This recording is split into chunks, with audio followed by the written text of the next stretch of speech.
I am so glad you're joining us today for a reading from the Jesus Storybook Bible.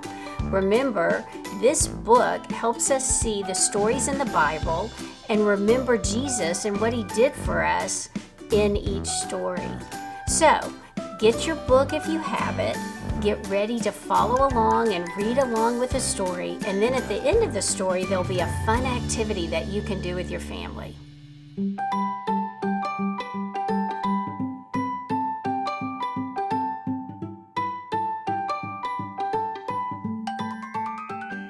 The sun stops shining.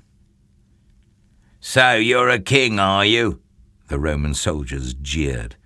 "Oh, then you'll need a crown and a robe."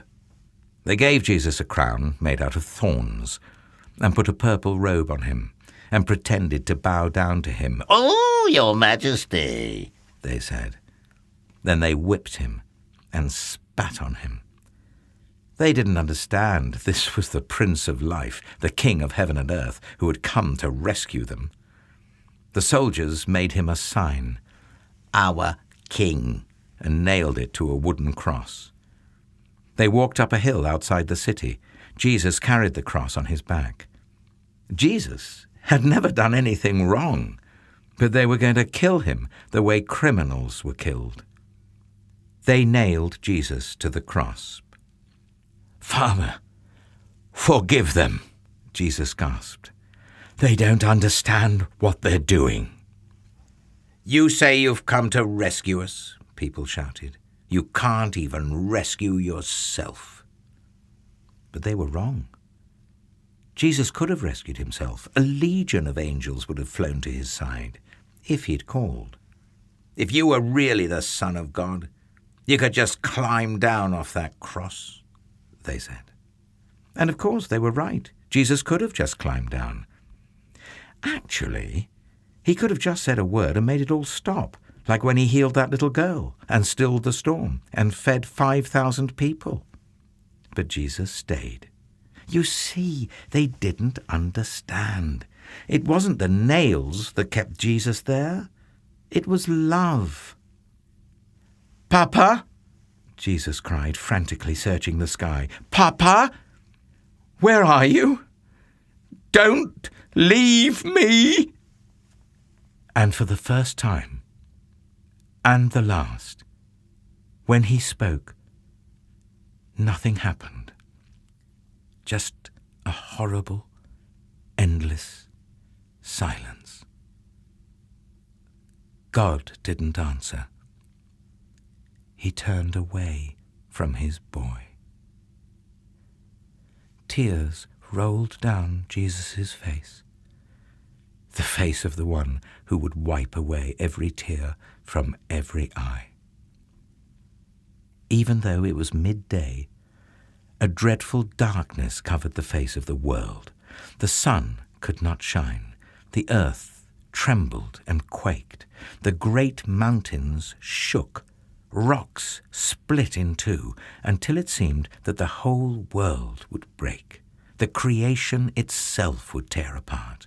The full force of the storm of God's fierce anger at sin was coming down on his own Son instead of his people. It was the only way God could destroy sin and not destroy his children, whose hearts were filled with sin. Then Jesus shouted out in a loud voice, "It is finished!" And it was. He had done it. Jesus had rescued the whole world.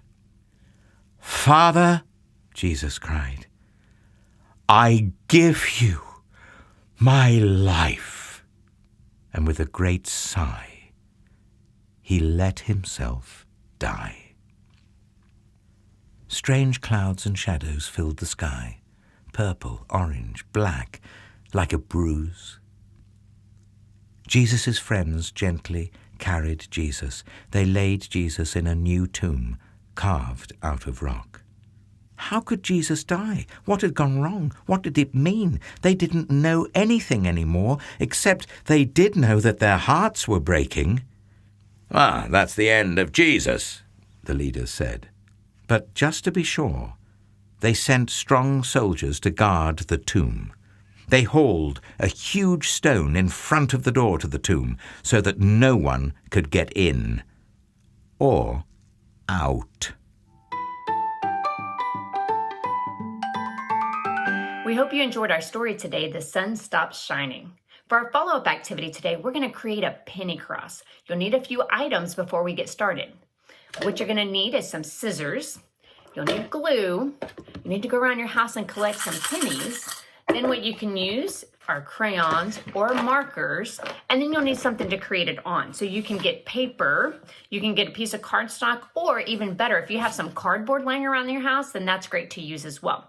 What you're going to do is you're going to actually draw a cross on whatever item that you have. So here I just drew it on a piece of paper. Then what you're going to do is you're going to cut that cross out. Once you've got your cross cut, then what you can do is just take some glue, spread it over the cross, place your pennies on top of it, and then you have a really cool penny cross, just like this. So when the sun shines on it, it shimmers. It's super awesome. What this does is it reminds us that Jesus paid it all on the cross for our sins. John 3:16. For God so loved the world that he gave his only Son, that whoever believes in him should not perish but have eternal life.